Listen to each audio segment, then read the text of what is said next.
Здравствуйте, вы смотрите программу «Фокус» на информационном портале LoveMD. Не забывайте подписываться на наши платформы в социальных сетях для того, чтобы быть в курсе происходящих событий в стране и в регионе. Через несколько недель Гагаузия и Республика Молдова будут отмечать 30 лет со дня принятия закона об особом статусе Гагаузии.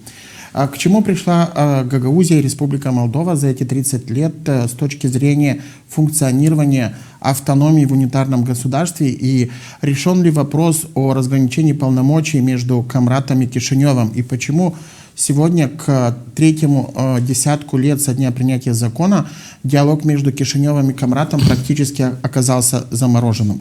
Об этом и многих других вопросах, связанных с функционированием гагаузской автономии, сегодня мы поговорим с председателем общин гагаузов Республики Молдова Николаем Петровичем Терзи. Здравствуйте, Николай Петрович. Здравствуйте. Рад вас видеть у нас в студии и признателен за то, что вы приняли наше приглашение. Спасибо за приглашение. Николай Петрович, давайте начнем по порядку с ситуации, которая сложилась сейчас, и уже плавно перейдем к тому, к чему Гагаузия пришла за 3 десятка лет со дня принятия закона об особом правовом статусе, и фактически уже обретение определенной формы государственного образования в виде автономно-территориального образования, которое получило в результате закона, который был принят 3 десятка лет назад. Если говорить о нынешней ситуации и о том, что диалог между Кишиневым и Камратом в силу разных обстоятельств, причин и проблем практически заморожен уже более года, мы знаем, буквально несколько недель назад, спустя год, прошла встреча в Стамбуле, которая была организована проектом CMA при поддержке и участии турецкой стороны. Будут ли результаты от этой встречи, мы увидим, наверное, чуть позже, потому что, по словам участников этой встречи, был взят тайм-аут в течение 2 недель для того, чтобы переосмыслить те предложения и проблемы, которые поднимались на этой встрече. Но если мы говорим о причинах, на ваш взгляд, почему возникла такая ситуация? Потому что мы можем много критиковать эту группу парламентскую, которая садилась за стол переговоров и пыталась решить какие-то вопросы. Но в любом случае, даже если отсутствовал какой-то реально осязаемый результат, но как минимум был диалог. На ваш взгляд, что послужило причиной, что депутаты в декабре прошлого года принимали то постановление, в результате которого приостановили работу со своей стороны в этой рабочей группе? Вы сказали, что мы давайте начнем с сегодняшнего дня, а потом куда пойдем, назад или вперед? Можем и назад, можем и вперед. Все зависит от того, какие есть проблемы, на ваш взгляд. Мы все равно, конечно, должны вперед смотреть, но одновременно, если мы не будем анализировать и осмысливать то, что произошло, конечно, очень сложно будет нам определиться, куда идем. Тем более, этот вопрос, куда мы идем, я уже задаю не один раз нашей элите гагаузской, нашей власти гагаузской, не только той, которая сейчас в настоящее время существует. Потому что проблемы гагаузской автономии, они начали так складываться в такую в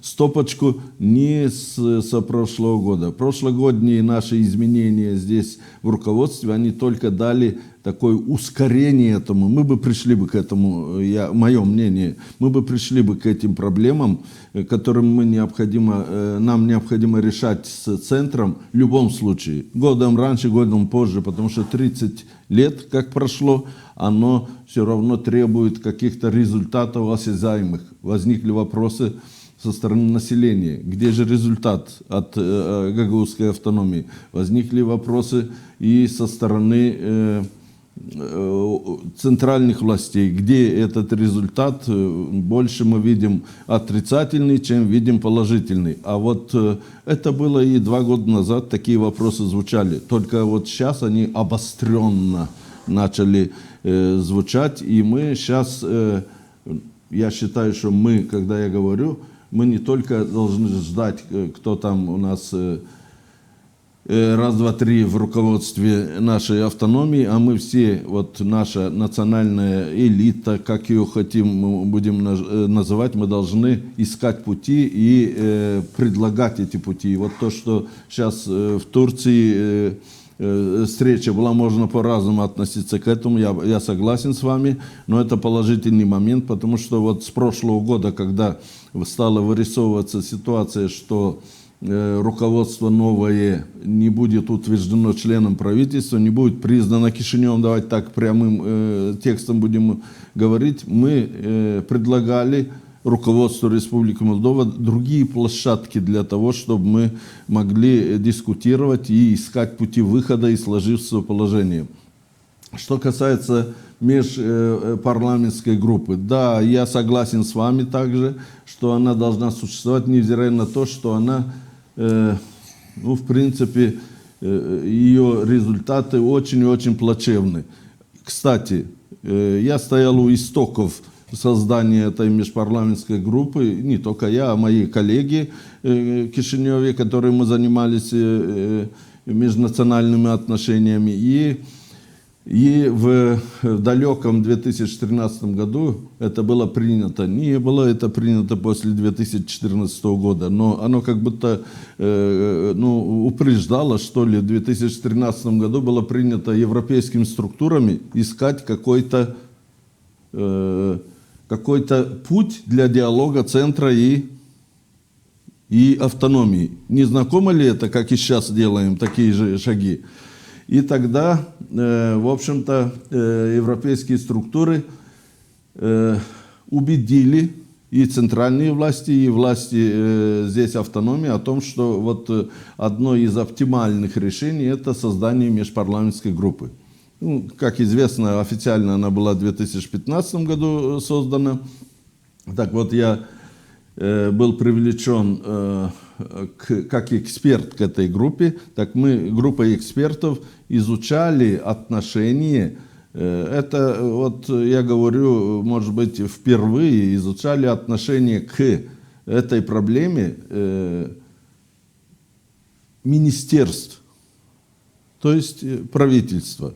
Запросили министерство, правда, ответили не все, но где-то около 10 министерств и органов Центрального управления тогда ответили. Практически во всех этих ответах было негативное отношение к ситуации, которая тогда сложилась между центром и автономией. Но что настораживало меня и экспертов, было, в общем-то, где-то и отрицательное отношение к самому закону о Гагаузии, который, по мнению этих представителей министерств, противоречит законам центральным.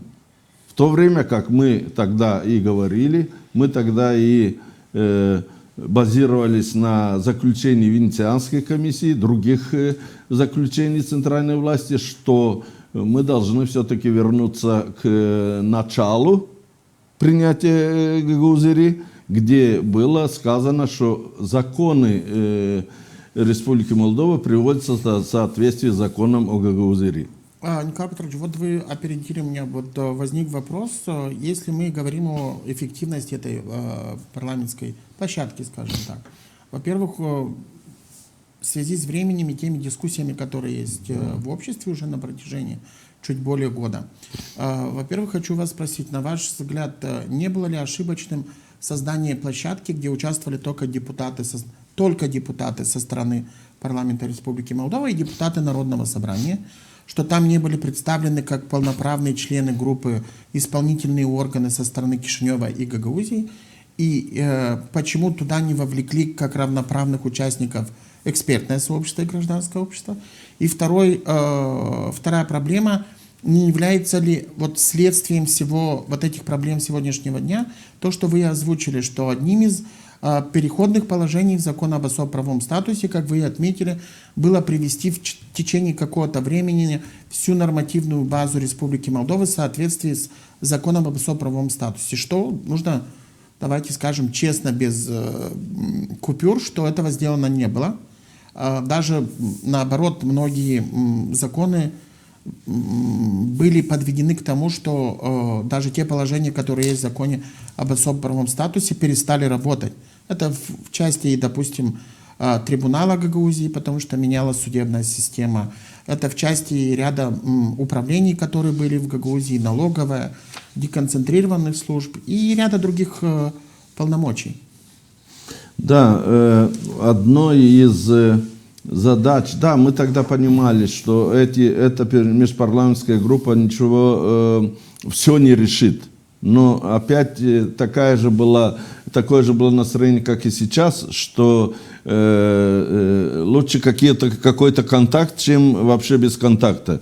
Но в начале, тогда я еще раз говорю, что когда я получил, и наша группа экспертов получила ответ с министерства, мы немного опешили. Мы не ожидали такого негативного отношения к закону Гагаузии, который мы получили. Мы думали, что будет так взвешенный подход министерств. Даже Генеральная прокуратура, она, в общем-то, тогда у меня есть в архиве все это есть, но даже Генеральная прокуратура, казалось бы, там она же закон есть закон, а она тоже высказалась то, что надо переработать закон Гагаузии в соответствии с законами центральных властей. Соответственно, и сразу же это был сигнал о том, что эта межпарламентская комиссия не будет работать, потому что гагаузские депутаты требуют, чтобы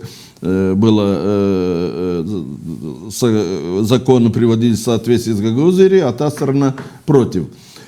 Кстати, ведь когда приняли закон о Гагаузии 23 декабря 1994 года, второе же было постановление парламента, наверное, вы знаете, я напомню, номер 345 от 23-го, тоже 12-го года о введении в действие закона о Гагаузии. И монитор официал у меня есть, тоже выписан от 14 января 1995 года, где он был напечатан, где в месячный срок правительству вменялось привести свои нормативные акты в соответствии с законом о Гагаузии и представить ее на рассмотрение парламента. Но история так распорядилась, что наша автономия, или же давайте и мы будем говорить, мы не в полной мере оценили закон о Гагаузии. Не в полной мере. Вы имеете в виду, мы общество Молдовы или гагаузское? И общество Молдовы, особенно гагаузская общественность, гагаузские руководители. Наши руководители сделали ставку на хорошие отношения. Что мы видели? Первый Башкан там с Ворониным, там с Дадоном и так далее. Это говорилось и другими людьми, но я тоже об этом говорю уже давно. Вместо того, чтобы перевести отношения гагаузской автономии и центральных властей на площадку соблюдения законов. Не только законов о Гагаузии, а законов. Пока мы это не делаем, пока эти вопросы эмоциональные выходят на первый план, как мы, один из эмоциональных решений, то выражение даже, это не в укор, а это общее наше настроение, как президент нашей страны говорит, у меня рука не поднимается подписать что-то. Понимаете, это неправильный подход, это не юридический подход, это эмоциональный подход с той стороны. Эмоциональных подходов с этой стороны тоже хватает. Поэтому мы сегодня общественность с тревогой это восприняли. И есть определенный, то, что мы сказали, в Турции встреча одновременно. И здесь тоже мы в субботу встречались представители общественных организаций. Нас один из тех, кто участвовал в Турции, пригласил, это я говорю о Николае Дудоглу, и мы обсуждали вопросы тоже в том же контексте, что и в Турции, как мы будем выходить с этой ситуации. Но я сказал давно, Я и сейчас говорил, и в прошлом году говорил президенту, пока не будет в этом направлении это двухстороннее движение, мы результат не увидим. Я тогда спрашивал, ну, потому что на сегодняшний день, говорю, напрашивается ситуация, чем отличается отношение, взаимоотношения центра и автономии от взаимоотношений центра и Приднестровья. Мы должны понимать, что автономия входит в состав страны и, соответственно, и подходить к этим вопросам из интересов вот, наших граждан, а гражданин Терзии, гражданин другой с молдавской фамилией, мы же на равных. Николай Петрович, вот если мы сейчас поговорим вот о проблеме, которая после переизбрания Башкана Гагаузии, которая возникла в результате тех политических процессов, которые имели место быть в автономии в республике, и в том числе претензии со стороны власти, судебной системы, правоохранительных к партии ШОР и те, кто к ним имеет отношение. Я сейчас подразумеваю Евгению Гуцул, которая никак не заявляет о том, что она как бы избрана и будет соблюдать интересы гагаузского народа, а продолжает продвигать нарративы, которые продвигает Илон Шор. Уже вот год говорится о том, что нужна площадка, другая площадка, альтернативная. Окей, кишиневские власти не очень проявляют желание говорить с нынешним руководством автономии, но в то же время, я могу ошибиться, но, может быть, вы, будучи, наблюдая немного процесса со стороны, может, вам видны другие причины. Почему гражданское общество в Гагаузии до сих пор, спустя уже вот год, как есть эта проблема, не смогло консолидироваться для того, чтобы как минимум начать дискуссии внутри Гагаузии о сложившейся ситуации, где нету, например, представителей власти, а есть академическая среда, гражданское общество, активисты, которые имеют отношение или им не безразлично все, что происходит в автономии. Этих попыток, ну, какие-то маленькие попытки, они были, но мы не видим от них результатов. То есть нет широких общественных дискуссий без вовлечения региональных властей для того, чтобы Кишинев мог увидеть, например, что собралось там 20-30 гагаузов, которые заинтересованы в том, чтобы иметь какое-то развитие или вести диалог. Но ведь таких процессов мы же не наблюдаем. Разве в этом, по вашему мнению, виноват Кишинев? Ну, чуть раньше я сказал, что любой диалог, он требует дороги с двухсторонним движением. Значит, я изучал этот вопрос. Я лично изучал этот вопрос и в Волконежском районе, и в Камбратском, и Чадрунском, и среди студентов Камбратского госуниверситета. Так вот, напрашивается такой вывод нехороший. Нашей общественности или руководителям общественных организаций, руководителям неправительственных организаций или представителям нам нету фактов для консолидации народа, потому что только призывы есть к возобновлению диалога. А с чем Кишинев придет к этому диалогу? Я на встрече с президентом спросил, каково же отношение. Я это ссылаюсь годичной давности, но до сих пор ответа не получил. Да, конкретно есть вопросы к первому лицу. Пожалуйста, я работал в правоохранительных органах, у нас были сроки рассмотрения. Если сроки рассмотрения мы перешли эти сроки, тогда эти материалы, значит, они или недействительны, или это их как-то подтянули чересчур. То есть дайте нам итог греха этих должностных лиц, которые в Гагаузии были избраны. Ну, как одни говорят, что незаконно, другие говорят, что есть решение суда и есть решение Центральной избирательной комиссии. Дайте нам ясность. Мы на сегодня не можем народу сказать, где, как. И мы не можем народу сегодня сказать, ну хорошо, вот я приводил пример другой аудитории, вот налоговая инспекция. Почему нету налоговой инспекции в Гагаузии? Давайте, было предложение, давайте... Точно, как оказывается, это когда налоговую инспекцию, ну, ее же никто не ликвидировал в Гагаузии. Нет, конечно, На да. сегодняшний день она Да, существует да, в структуре исполнительного комитета, и на бумагах существует налоговая инспекция Гагаузии. И другой вопрос, что никто не мешает Гагаузии создать эту систему. Мы будем говорить о том, что будет ли она получать доступ и все другое. Это другая проблема. Но ведь по факту на бумаге этого управления нет. Но ведь это же и власти тогдашней Гагаузии дали согласие на изменение структуры налоговых органов на территории автономии.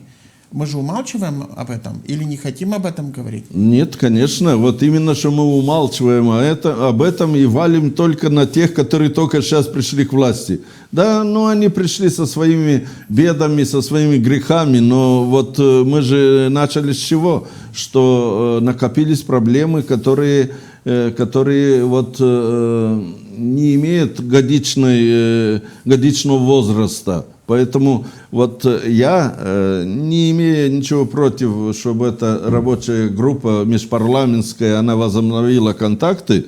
Вот. Я бы выступил бы за создание рабочей группы с определенными полномочиями, которые бы свои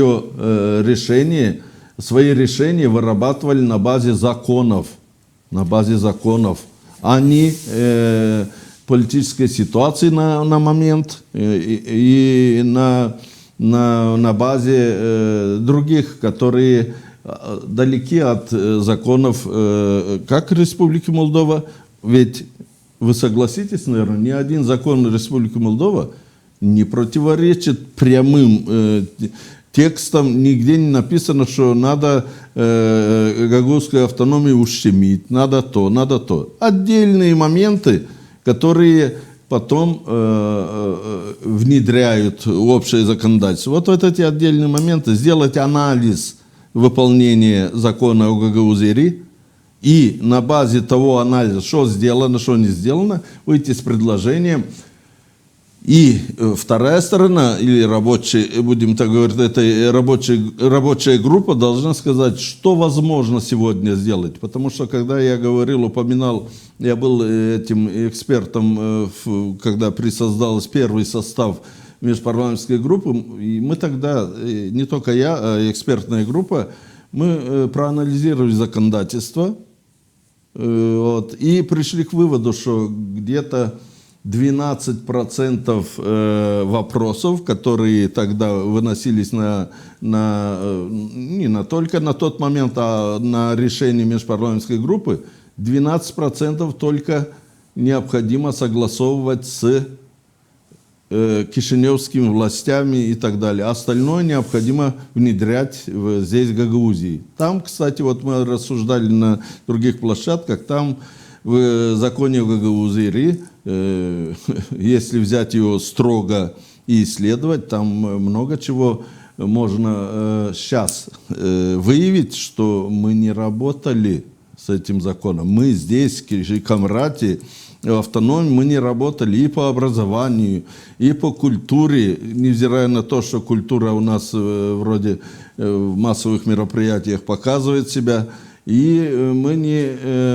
И по другим направлениям мы не внедрили гагаузский язык, если взять в той мере, мы не внедрили его не только в употреблении, а мы еще дальше отдалились от употребления гагаузского языка в сферах.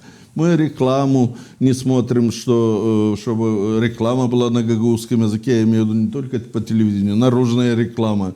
А оно тоже бьет в глаза и говорит о том, что мы даже при въезде в Камрат есть, а при въезде с другой стороны, другие населенные пункты нету даже на гагаузском языке названия этих населенных пунктов. И многое другое. Мы и по образованию, и еще раз говорю, по употреблению языка, и по экономике тоже. По экономике тоже, потому что такое инвестиции? Инвестиции они не просто человек пришел и тратит деньги. Вот у нас есть курс лекций инвестирования в университете, там целый, если только деньги отдавать, это подкуп, это какие-то там моменты. А инвестиции требуют соблюдения ряда, где-то 9 пунктов, прежде чем инвестицию можно делать в Гагаузию. Николай Петрович, если мы говорим вот, о функционировании закона об особо правовом статусе, вот вы неоднократно говорите о том, что эти проблемы существуют и со стороны автономии. Ну, сложно с вами не согласиться, но во всяком случае последние годы мы видим, что в самой Гагаузии даже в функционировании органов власти, я имею в виду Народного собрания, местных органов власти, исполнительного комитета, главы автономии, есть определенные институциональные проблемы. Не просто определенные, а достаточно серьезные и в том числе и противоречивые. Давайте достаточно даже вспомнить, например, вопрос избрания руководства Народного собрания, который там длился, было 15-16 попыток, и практически 4-5 месяцев Народное собрание не могло функционировать. Или мы имели в истории Гагаузии примеры, когда исполнительный комитет и Народное собрание по сути срастались, и, в общем-то, тоже не происходило никаких поступательных движений или политик со стороны региональных властей. Мы имеем проблемы с организацией местного публичного управления в автономии, потому что есть такие структуры, как районные администрации в Гагаузии, чьи функции на сегодняшний день настолько непонятны, и то есть сложно даже определиться, потому что если в Молдове районы имеют свою структуру, имеют советы и принимают определенные решения, то в Гагаузии вообще непонятно суть этих. То есть мы имеем институциональные проблемы внутри автономии. И здесь, конечно, мы можем пенять много на Кишинев, но сперва, как говорится, почему не разобраться у себя дома, для того, чтобы, когда у тебя порядок в доме, просить что-то у соседа, да, чтобы он уважал тебя. Почему Гагаузия столкнулась, на ваш взгляд, с институциональными проблемами?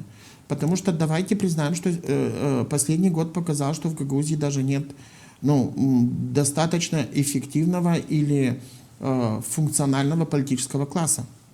Мы видим, что... давайте посмотрим структуру исполнительного комитета, я имею в виду и состав. Мы видим, что ряд управлений очень слабые с точки зрения кадровой политики. Мы видим Народное собрание, где, извините меня, 7 или 8 созывов Народного собрания, есть ряд депутатов, которые все созывы сидят в Народном собрании, и мы видим... давайте просто навскидку вспомним, какие законы принимало нынешнее Народное собрание за последние годы. И принимали ли вообще законодательные органы какие-то жизненно важные законы, потому что все время, когда мы говорим о Народном собрании, мы вспоминаем первый созыв, да, который принимал уложения. Остальные все законы, наверное, сложно сказать. Если они и принимались, то они или не работают, или они частично или полностью отменены по обращениям государственной канцелярии судами. И, в общем-то, сегодня мы, когда говорим, мы ссылаемся только на уложение автономии. То есть, что за 30 лет мы не смогли построить парламентаризм, мы не смогли воспитать политический класс. Сегодня чиновничный аппарат, там, если говорить о центральном компоненте бюджета, наверное, его 30-40% входит на содержание чиновников. Их, наверное, сегодня на душу населения больше, чем во всей Молдове вместе взятой. На ваш взгляд, почему мы пришли к такой ситуации? Да, мы можем пенять на Шора, на нынешнюю ситуацию, пройдет избирательный цикл, мы можем сменить нынешних руководителей, но ведь от институциональных проблем так и не удается уйти, и они с каждым избирательным циклом увеличиваются в геометрической прогрессии. Да, к сожалению, во многом я согласен с вами, и мы об этом не молчали. Вот могу сказать, что мы эти вопросы ставили с самого начала. В том числе и один из вопросов, который стоял с самого начала, о том, об создании региональных партий, где бы выкристаллизировалась бы вот эта управленческая элита, где бы вот на базе состязательности этих партий региональных вот вносились бы позитивные коррективы для управления нашей автономией. Сегодня что мы имели в прошлом году? Две партии центра. Партия социалистов, партия Шора, она не была еще тогда запрещенная. Они просто обошли всех претендентов, которые не были связаны с партиями с центра, и они вышли в финал. И результат финала мы видели. Мы к чему я это говорю? Что вот мы не могли конкурировать с центральными партиями за эти вопросы. И я не один раз ставил вопрос, какой из центральных партий есть раздел о развитии автономии гагаузской. Ни в одной. Даже дружественной, как говорили партии, даже недружественной, нигде нету такого положения. И когда мы говорили об этом, мы ссылались в том числе и на европейское законодательство, потому что для эффективного управления автономией необходимо тоже целая последовательность решений. Вот я не только, как говорится, виню центральной партии, центральной власти. Нет, господин ведущий. Я прекрасно... Нет, вы можете обвинять, я не их адвокат. Мы же говорим Весь сегодня... вопрос в том, что и к чему мы тогда пришли. Что у нас автономия сложилась не партийная система, а групповщинная система. Вот сегодня говорят, группа Меделяна руководит Гагаузией. Это вот результат того, что мы не смогли политическую элиту воспитать через Здесь вот партии. очень тонкая грань, Николай Петрович, на мой взгляд. Не смогли или не хотели? Потому что ведь воспитанием политической элиты или преемственности должна была заниматься власть, которая занимала... Потому что мы, по сути, на практике ведь имели, в общем-то, башканов, которые работали по 2 срока, за некоторым исключением.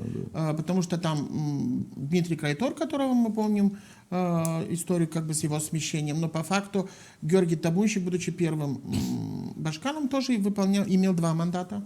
Далее мы имели Михаил Фармузал 2 мандата, Ирина Влах 2 мандата. То есть, по сути, как бы каждый имели 8 лет, управляли Гагаузией. И почему Народное собрание, которое большинство из них тоже, Константинов, к примеру, 2-й раз занимает должность председателя Народного собрания, да? Но в Гагаузии, может быть, не хотели? Ну, я не думаю, что хотели. Подспудно они хотели, но мы должны тоже ориентироваться на то. Кстати, вот 1989 год. Гагаузы по уровню образования Республики Молдова. На каком они месте были? Ну, мне сложно сказать, я не интересовался. Я интересовался на предпоследнем. После нас только уважаемые ромы. Значит, и у нас не было политической элиты. Если помните, у нас управленческая элита была в основном болгарского происхождения или, ну, не гагаузская. И не гагаузская. То есть 30 лет мы созреваем как самостоятельная, народ, как самостоятельный народ созреваем и со своими управленческими плюсами и минусами. Посмотрите Кишиневе, что идеальное у нас, давайте не будем нынешнюю власть, а предыдущие, такие идеальные были управленцы? Нет. Сегодня мы видим в Румынии, что делается. То есть это, я к чему? То, что вы сказали, это объективные обстоятельства. Но эти объективные обстоятельства необходимо все время подталкивать, чтобы они шли в русле каких-то правил, каких-то законов. И я согласен с вами, вот на первом этапе, когда создали вот эти районные администрации, так называемые, они нужны были для первого, а Но потом... они тоже видоизменялись. Давайте вот вспомним, когда образовалась Гагаузия, я имею в виду после принятия закона 95 год, и табунщик был первым башкадом, я помню, что тогда как таковых районных администраций не было. Не было. Были представители башкана в Камрадском районе, и после этого их как-то там пытались Обросли расформировать, их. потом их опять поменяли в камрадские какие-то администрации районов, притом они в каком-то, извините, что я использую такое слово, в извращенном выражении. Потому что на примере республики они имеют районные советы, где есть советники, и они могут принимать решения. Да. А в случае с Гагаузией у них как будто и своего бюджета нет, и вроде бы и районного совета нет, и вроде бы местные органы власти у нас имеют автономию. И туда так чем, простите, занимаются тогда эти структуры?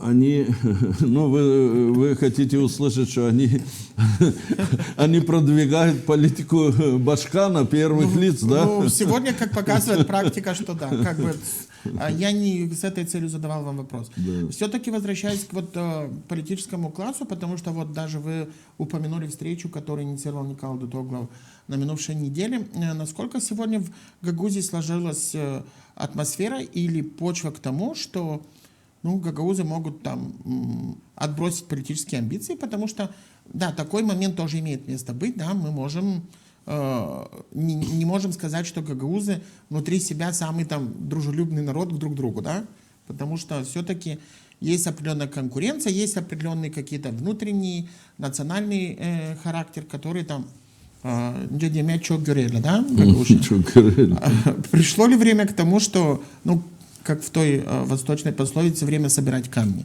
И созрела ли какая-то часть гагаузского общества к тому, чтобы объединиться и как минимум, несмотря на свои политические разногласия и взгляды внутри автономии, выступать единой позицией по отношению к интересам автономии? Я думаю, что нельзя утверждать, что на 100%, но с большей долей вероятности я считаю, что вот этот год, который идет противостояние центральных властей и региональных властей, говорят, региональные нехорошо употреблять, а властей автономии, оно где-то своего рода катализатором послужило к тому, чтобы вот эти силы начали приходить в себя от определенной спячки или же ожидания. Давайте не будем, мы говорим ожидания, что когда-то кто-то сделает нашу автономию вот такой очень прекрасной, где будет очень комфортно жить. Люди немного сейчас поняли, что вот такое ожидание даже при поступлении в Евросоюз, такое же ожидание было у наших братьев румын и братьев болгар. А к чему они пришли, мы все знаем. Румыны немного одумались пораньше и взялись сами за свою страну. И то. Сейчас там все равно ситуация очень сложная перед выборами в президенты. А мы... Которые еще как бы непонятно, когда пройдут. Да. А мы... Я считаю, что позитивным фактом в этом году, вот этот текущем году, то, что вот реанимировали работу общественной организации Девлет. Это один момент. И реанимировали или создали общественную организацию «Патриоты Гагаузии». Можно относиться к их программам по-разному, но это элементы объединения тех сил, которым не безразлична судьба автономии. Я все равно хотел бы, чтобы эти, может быть и другие будут, но вот эти две общественные организации конкурировали жестко. И то, что они только одного направления, у них есть разные мнения по некоторым вопросам, это даже хорошо для того, чтобы вносить коррективы в развитие нашей автономии. И вот эти прототипы региональных партий должны, я считаю, что выправлять ситуацию, сложившуюся у нас в гагаузской автономии, и вокруг них наша политическая элита, она все равно есть, как бы мы ни, они в каком-то состоянии пребывают, но она есть, должна объединиться и взяться за наши. Никто не придет к нам сюда, чтобы нам сделать такую прекрасную цветущую Гагаузию. Сами должны. Николай Петрович, я как бы не ущемляю ничьих заслуг ни Девлета, ни патриотов Гагаузии. Ну, я как пример взял. Нет, но знаете, вот в юриспруденции, вы лучше меня знаете, есть такое понятие, как усталость электората. Да? Да. И мы видим, что последние выборы в Гагаузии, будем говорить о Гагаузии, не будем масштабировать на всю Молдову. Мы видим эти результаты. Мы видим их на выборах главы Гагаузии, потому что когда Евгений Гуцул, никому неизвестная, там, становится башканом, мы понимаем, что тогда сетка Шора, как сейчас ее называют, то она только начинала зарождаться в автономии. То есть были какие-то другие внутренние причины, почему так произошло. Да? И одна из них причин абсолютно на поверхности – это усталость электората от тех политиков, которые уже просто не верят. Выборы в президента показывают те же результаты, хотя здесь работали другие технологии. Где уверенность в том, что сегодня те же политики могут сегодня в Гагаузии или избирателям представить что-то новое? Я хочу сказать, что при всем моей любви к гагаузской автономии мы должны понять, что гагаузская автономия – это очень маленькое территориальное автономное образование, и революции делать сами мы не сможем. Все равно мы зависим от усилий центральных властей. И тот же Шор, он не зародился в Гагаузии, он не в Унгенах, где он там в Аргееве зародился. Здесь он нашел на момент такую благодатную почву, когда действительно народ разуверился в своих, чисто своих управленцах, которые здесь по 7-8 раз уже сидят в народном собрании. И эта усталость, в данном случае, если я не хочу переходить на всю Республику Молдова, но хочу сказать, это болезнь не только нашей автономии, это болезнь всей нашей Республики Молдова. Мы в кризис власти, это Республики Молдова. Но мы не должны, может быть, так обостренно думать об остальной части, а должны думать о нашей. Так вот, мы говорили, я не один раз тоже говорил о том, что мы должны, куда мы идем? Мы должны какую-то национальную идею. Мы, политическая интеллигенция, которая должна тоже понять, что вот уже их не выбирают. Люди не выбирают их. Значит, вы должны внести коррективы в свое поведение. Вот. И другая, творческая элита, творческая где-то, преподаватели, врачи и так далее должны также работать над тем, чтобы выработать нашу, что мы хотим. Вот, хорошо, автономия. Дальше, что мы хотим? Как будем развиваться, как будем развивать автономию? Ведь что такое, когда мы были без автономии? Вот я беру даже автономию, это своего рода какая-то семья, да? Был я холостой, у меня не было таких ответственностей, как женился или же как создал семью.